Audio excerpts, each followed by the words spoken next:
Olá, meus amigos, tudo bom? Iremos fazer mais um estudo da revista Palavra e Vida da Convenção Batista Fluminense.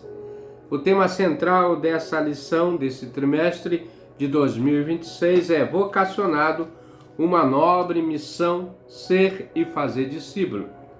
Estudos baseados nos livros de Jeremias e Lamentações.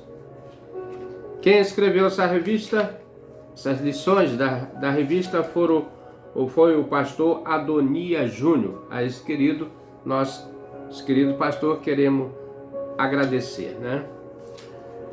Irmãos, vamos estudar essa semana a lição número 5, a quinta lição. E ela tem como título, estou abrindo aqui, né? Tem como título Fidelidade em meio à oposição e perseguição. O texto base, Jeremias 11, 18 a 23.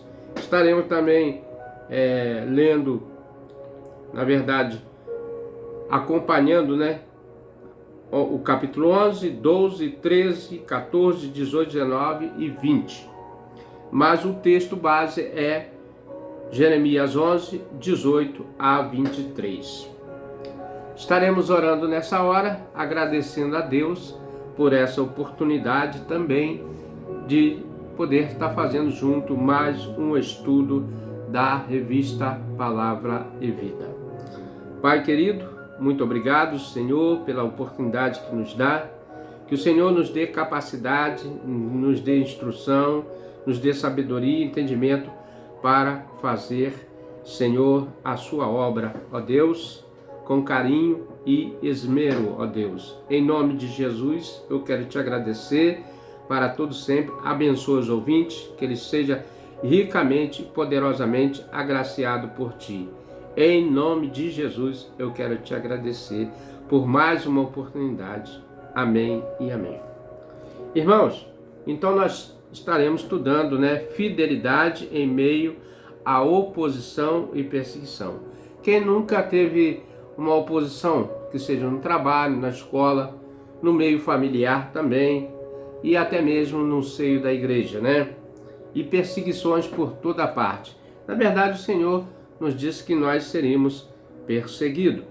O objetivo, irmão, dessa lição é encorajar a persistência, a fidelidade no chamado de ser e fazer discípulo, mesmo diante de circunstâncias adversas, provocadas por injustiças e perseguições. O que mais nós vemos nesse mundo, né, são injustiça e perseguições. Ainda mais no servo de Deus, por às vezes não entender, né, o chamado dele, que é de evangelizar. Irmãos, a mensagem central do capítulo de 11 a 20 no livro de Jeremias refere-se à quebra da aliança entre Judá e o Senhor. Israel já tinha sido levado cativeiro, mas restava o reino do sul, Judá, simbolizando aqui o reino do sul juntamente com a tribo de Benjamim, né? Irmãos, nós vamos ler agora o texto que o pastor aqui nos propôs, que é o capítulo 11, né? Capítulo 11, 18 a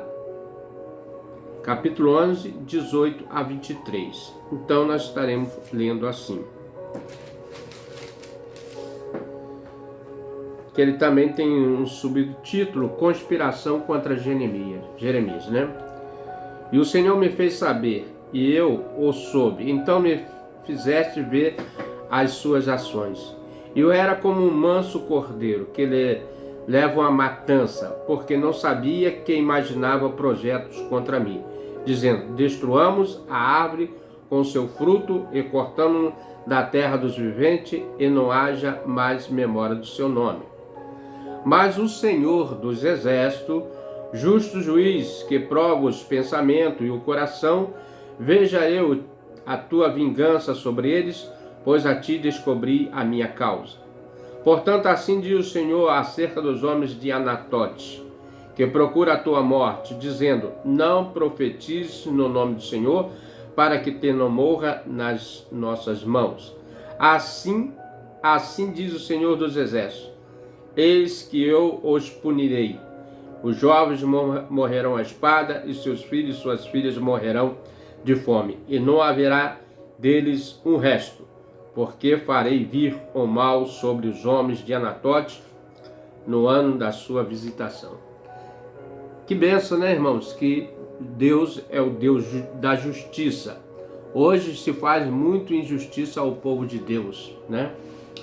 E não só ao povo de Deus, mas aos oprimidos, aos fracos, né? Mas Deus é o justo juiz que julga toda a causa da viúva, do órfão, né? Do pobre, do necessitado. Então, irmãos, Judá estava sendo advertido sobre a justiça de Deus que viria sobre aquele lugar. O profeta Jeremias, ele pagou um preço muito alto, né? E muitas das vezes até ameaça da morte, como diz esse texto. Tinha um plano para executar, para acabar, né? Para tapar a boca do profeta. Quantas das vezes o mundo quer tapar a boca da igreja, né? E a igreja ela está como profetizando os anúncios da vinda de Cristo e do arrependimento para aqueles que hão de se arrepender dos seus pecados. E denunciou a desobediência, a persistente da nação que teimosamente voltou a praticar a idolatria e por isso rejeitou ouvir a voz, tornando inevitável o juízo, né, irmão? Quantas das vezes Deus fala com o seu povo e o povo não ouve e Deus traz alguma coisa? Não muito distante desses dias nós passamos por uma grande pandemia, né? A pandemia da Covid-19. E nós vimos como o homem gemeu, né? Como o homem fez o ai, né? Então, meu irmão, você que ouve a nossa voz e tem entendimento, esteja atento à voz do Senhor, né? Ao mesmo tempo, nesses capítulos, revela a intensa oposição enfrentada por Jeremias. O profeta foi ameaçado, ridicularizado, perseguido e até preso por anunciar a palavra do Senhor. Não foi assim algo contra o governo, né? Não foi algo contra o rei, né? Basicamente, mas contra o povo que andava praticando essas coisas, né? E ele foi perseguido, ridicularizado, né? Em meio a esse sofrimento, o texto expõe a dimensão profundamente humana do profeta que lamenta, questiona, expressa a sua dor diante de Deus. Deus utilizou sinais simbólicos, né? Como o cinto de linho e o vaso do oleiro. Deus tem falado, né, irmãos, nesses dias. Deus nunca deixa de falar. Deus fala pela natureza, fala pelas coisas que acontecem no mundo. Deus sempre está falando pelos sinais da criação. Deus nunca vai deixar de falar. Para mostrar que Judá, ao resistir à correção, caminhava para a ruína, enquanto o Senhor permanecia soberano para julgar e para refazer. Assim, Jeremias de 10 a 20 ensina que a fidelidade e a aliança traz consequências inevitáveis. Então, irmãos, nós temos que ficar atentos. A verdade é que Deus frequentemente provoca a rejeição a permanecer fiel ao chamado divino. Pode custar sofrimento, mas não anula a presença e a justiça, o propósito soberano do Senhor. Deus sempre tem um propósito para a humanidade.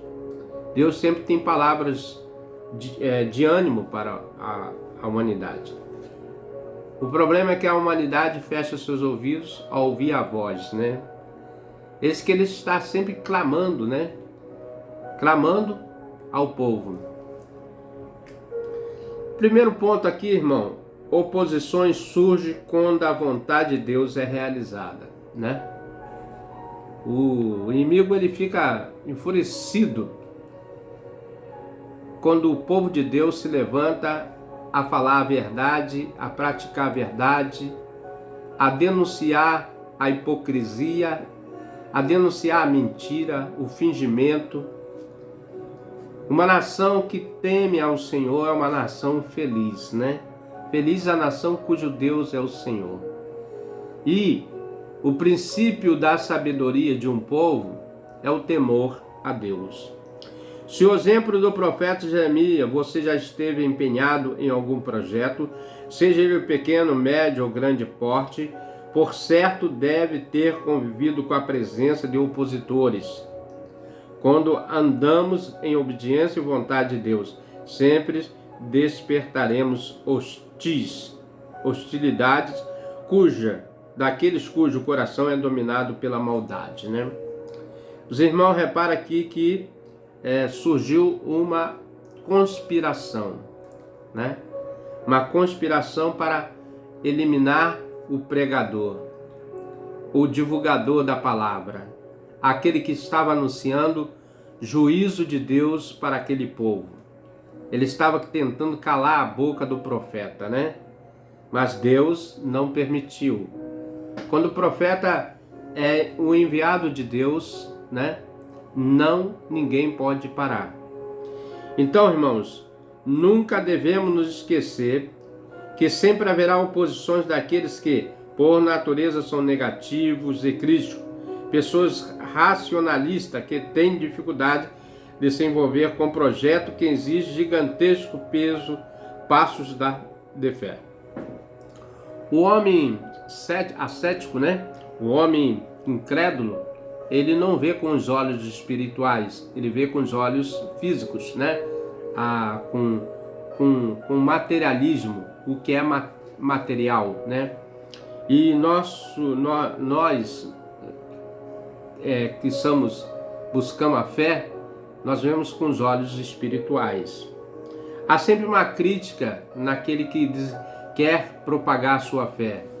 Sua fé é no sentido de induzir as pessoas a conhecer e prosseguir a conhecer o Senhor, a desvendar o mistério de séculos, né? Desvendar o caminho da felicidade, o caminho da eternidade, na verdade, né? Porque Jesus disse: eu sou o caminho, a verdade e a vida. 3 coisas importantes que devemos estar atentos, que Jesus é tudo isso aí e muito mais, né?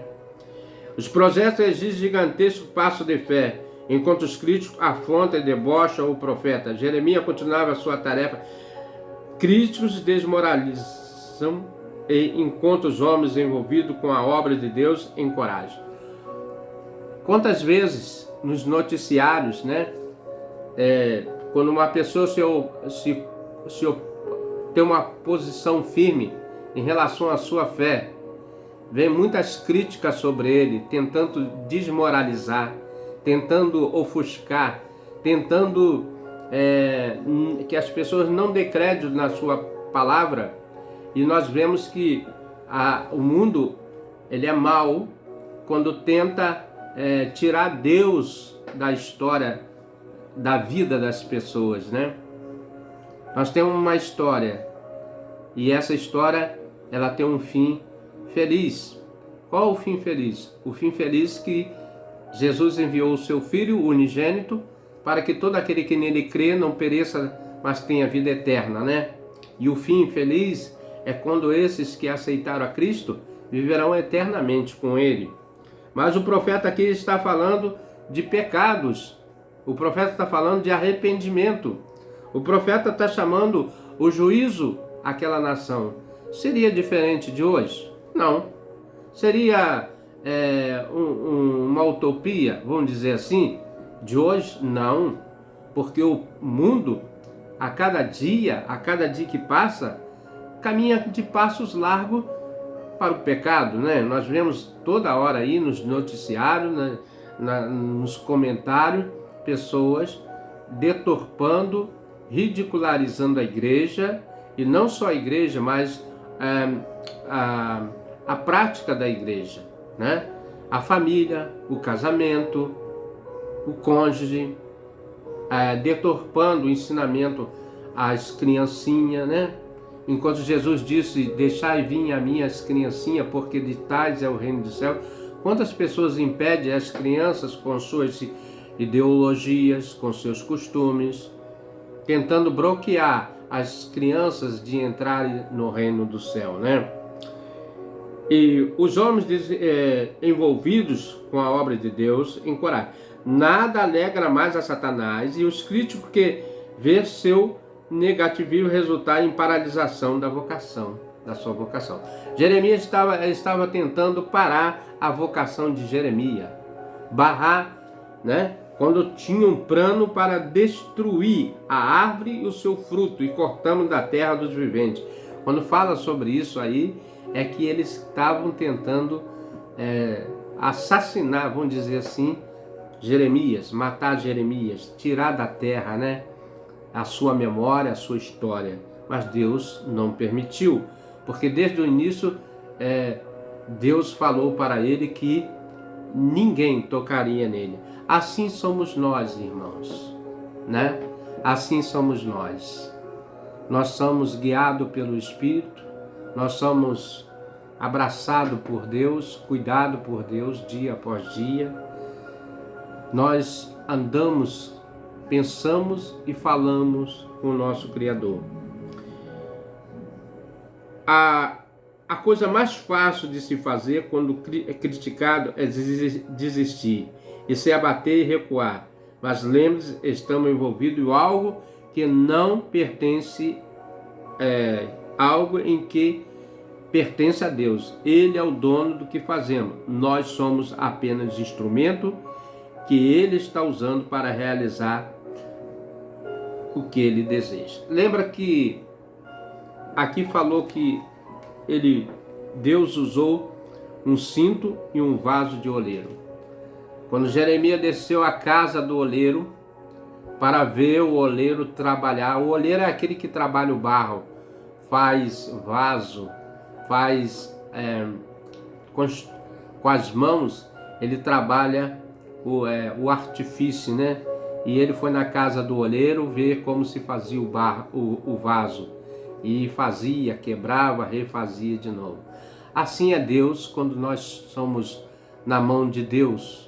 Nós somos barros, caco sobre caco, e Deus molda como quer.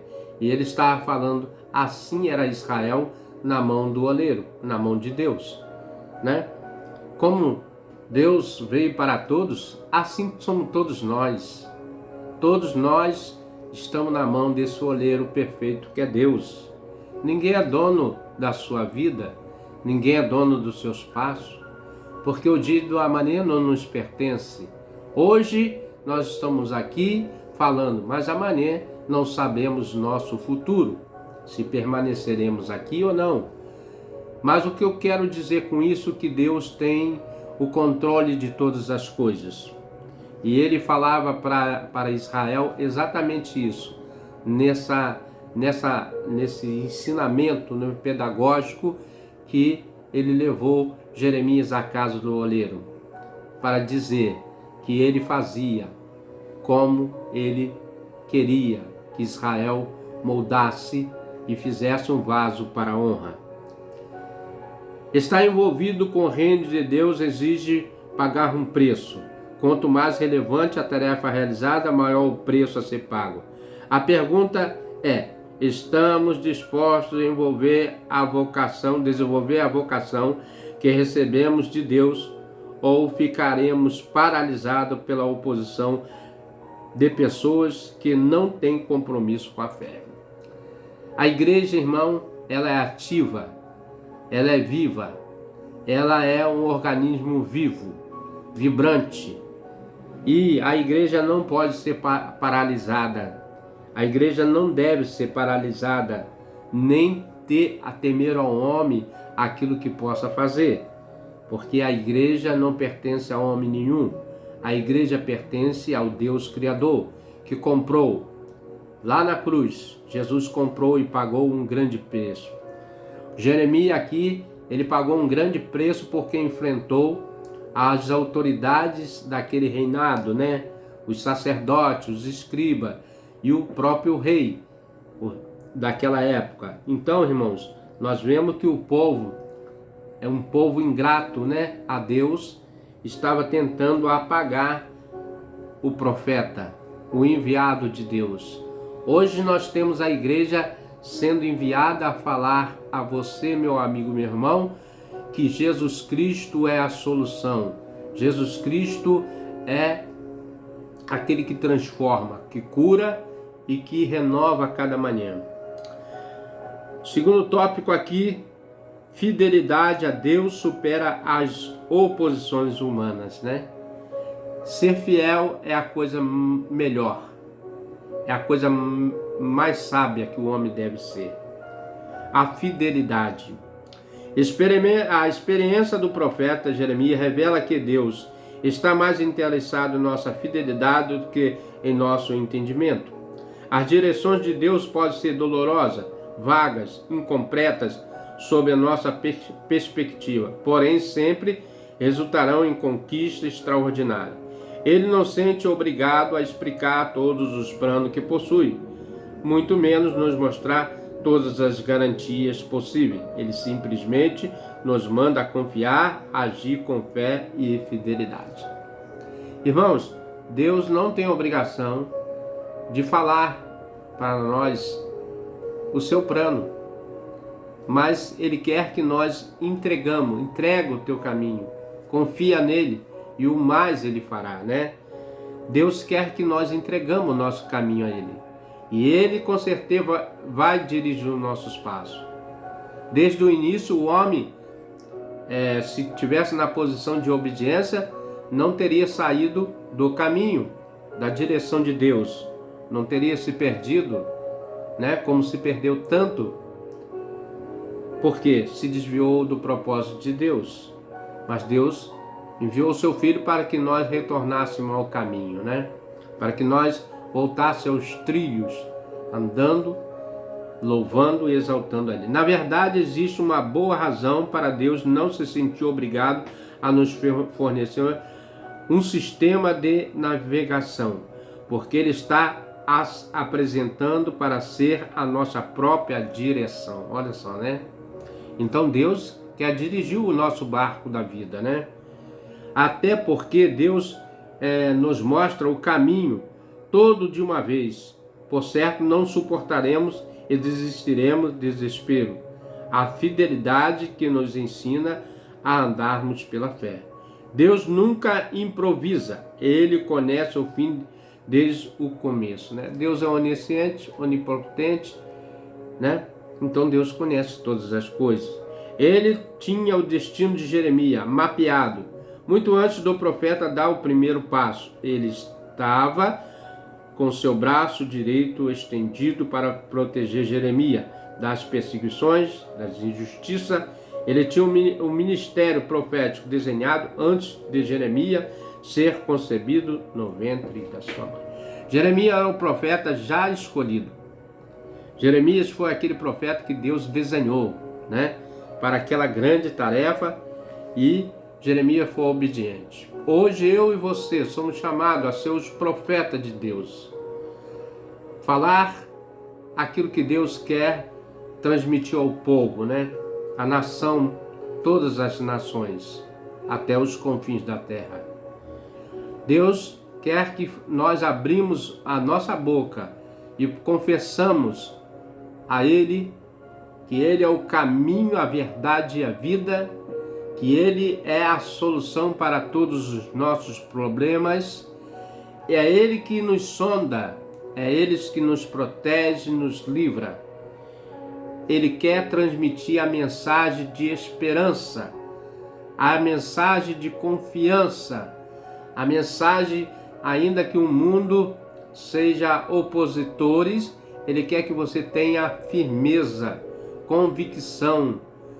Ele quer que você tenha coragem para enfrentar os opositores do Evangelho de Cristo.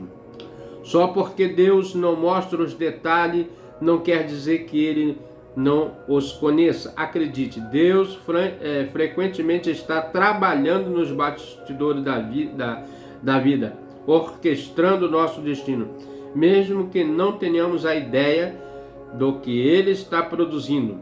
A fidelidade atrai a proteção divina, enquanto a desobediência nos manterá vulneráveis a fragilidades pelas orquestrações dos opositores.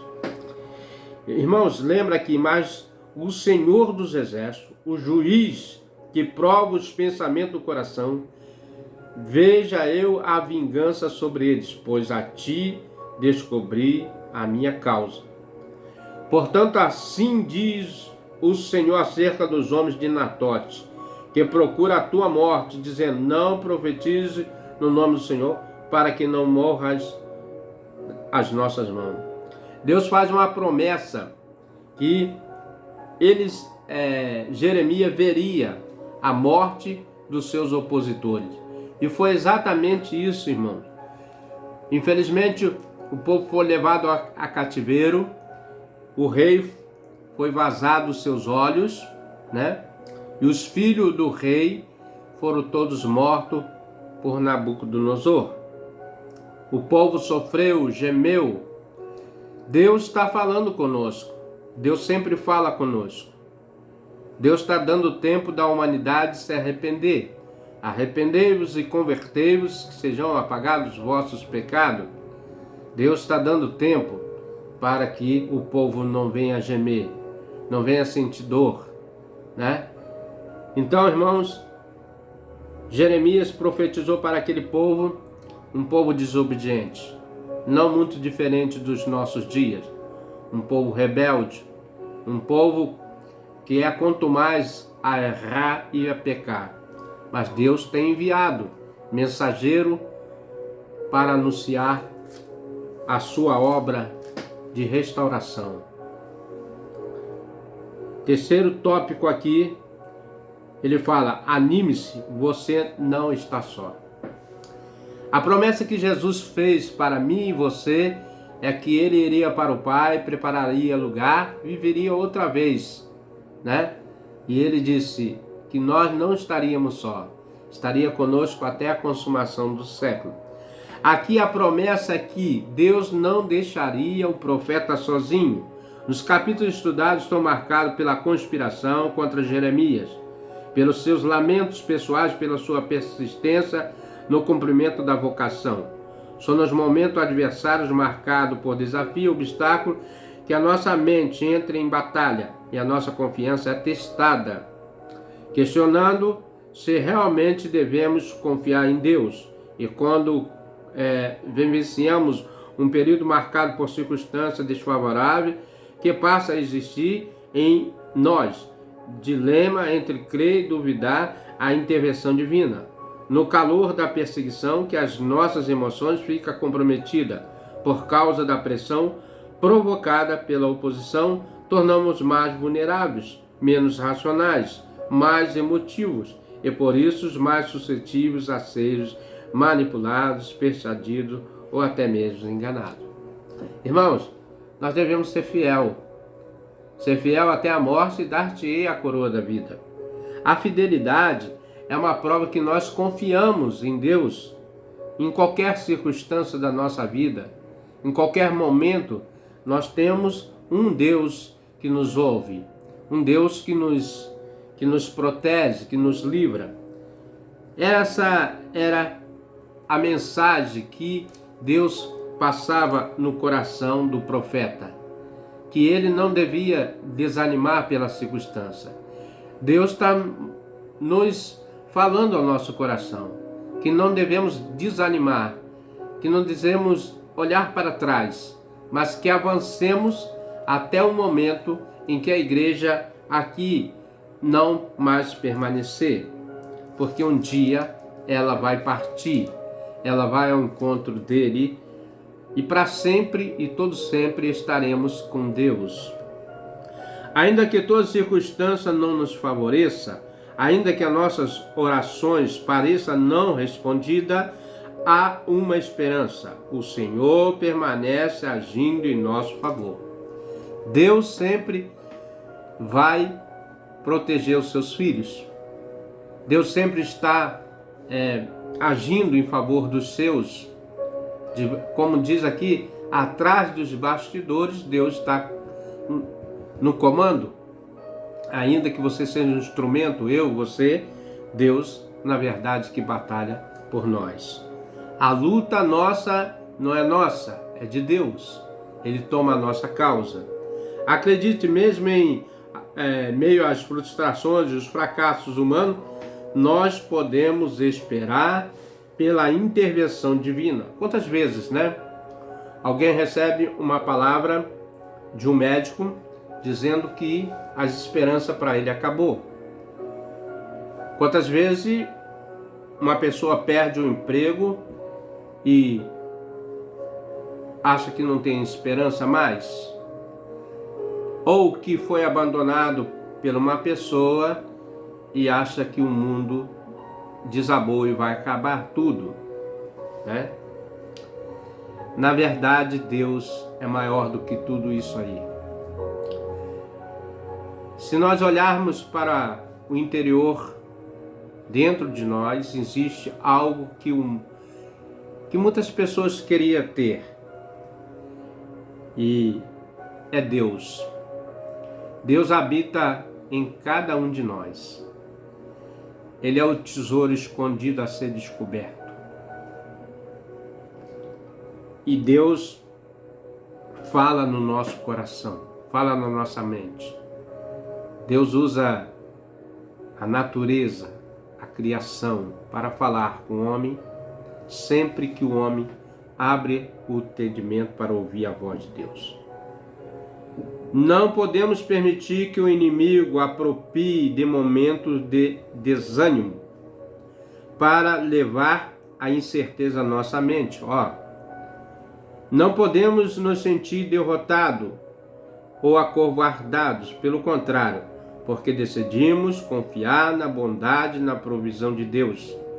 Devemos ser revestidos de ousadia, mesmo em dias de angústia.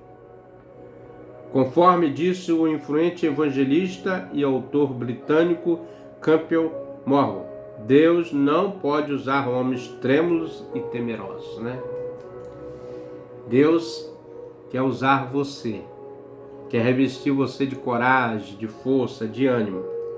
Quem sabe você está desanimado por não saber lidar com as oposições e injustiça. Confie em Deus, prossiga, não pare, lute, reaja, avança. Mantenha sua confiança inabalável, pois Deus está agindo. A grande pergunta é: para onde os seus olhos e atenção têm sido direcionados nos momentos mais desafiadores da vida? A Bíblia nos diz que devemos olhar para os montes, de onde vem nosso socorro. O apóstolo Paulo diz que devemos orar para o autor e consumador da nossa fé. Se nós olharmos para os montes, que são muito altos, né? Estão acima de nós, com certeza a proteção é iminente.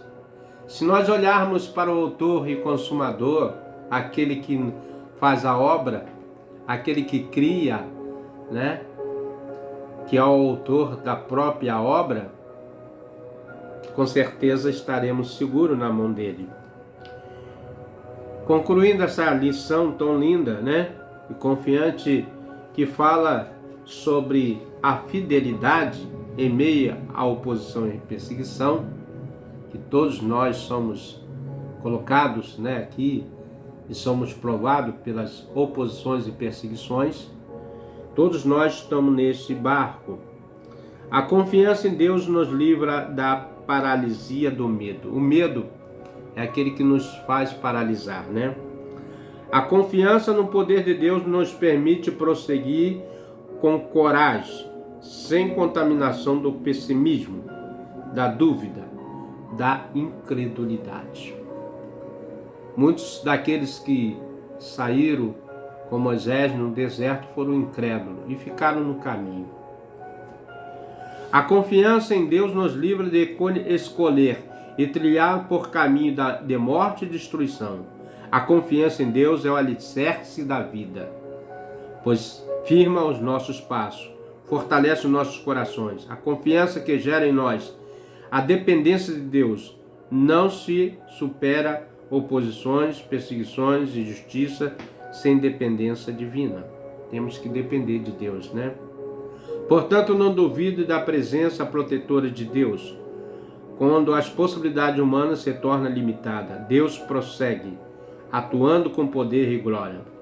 Chegou a hora de enfrentarmos as pequenas fobias que atormentam a nossa vida. Chegou a hora do medo ser substituído pela paz que excede todo o entendimento, né? Jeremias foi rejeitado por anunciar a verdade de Deus. Em que situações hoje somos tentados a nos calar para evitar conflitos? Que tipo de posição, família, trabalho, amizade, sociedade mais desafio a nossa fidelidade a Deus atualmente? De que forma o sofrimento de Jeremias nos encoraja a permanecer firme, mesmo quando nos sentimos sozinhos? Para pensar e agir, né? Essas 3 perguntas. Mas aqui quero terminar com essa palavra aqui desse ponto final, né? E nós devemos permanecer na paz do Senhor. A paz do Senhor que excede todo o entendimento. Meu amigo, meu irmão, quero orar por você, orar por mim, orar pela minha casa, orar pela nossa vida, orar pelo nosso país, pelo nosso estado, pela nossa cidade. Enfim, orar é um dever de todo crente. É um mandamento também do Senhor, né? Orar sem cessar. Vamos orar. Vamos derramar a nossa vida diante do trono de Deus. Pai, nosso Pai querido, nosso Deus amado, gratidão sempre a Ti, ó Deus.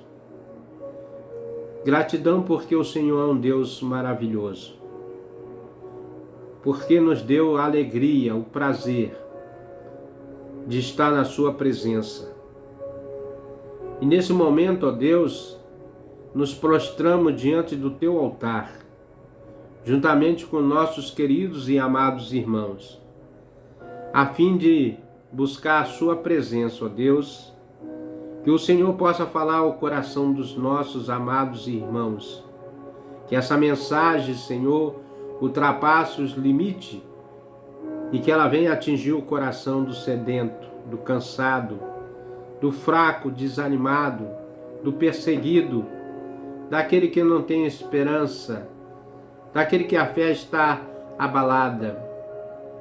Senhor, em um mundo de tantas confusões, no mundo que o mundo tenta desmoralizar a igreja pelas falhas humanas, pelos erros humanos, mas a igreja, ela não é humana, ela é espiritual. As pessoas são humanas, as pessoas são falhas. Nós sabemos, Senhor, que a luta não é contra a carne nem contra o sangue, mas contra os principados que operam nas regiões celestiais. Então, Deus, abra o coração e entendimento das pessoas. Revele aquilo que nós não conseguimos falar, anunciar. Revele ao coração dele o sentimento que o Senhor tem por eles, a alegria de fazer o bem a eles. Senhor, trabalhe no coração dele, para que essa palavra penetre no mais profundo do seu coração. E eles creia poderosamente em Ti, Senhor. E que eles dediquem os dias deles na Sua presença. Com essa paz, a paz que dura para sempre, que excede todo o entendimento. Pai, muito obrigado. Obrigado pela Tua igreja que o Senhor comprou. Um preço muito alto, que jamais qualquer um de nós pode pagar esse preço. É impagável. Mas o Senhor foi e subiu na cruz e restaurou do caos que tinha se tornado este mundo. E nós cremos, Senhor, na Tua presença dia após dia. E aquilo que o Senhor ainda há de fazer na vida de cada um de nós. Abençoa a Tua igreja, abençoa os irmãos que sempre estão conosco. Que o Senhor possa abençoar poderosamente. Em nome do Senhor Jesus, eu quero te agradecer para todos sempre. Amém e amém. A Ele a glória, né? Amém.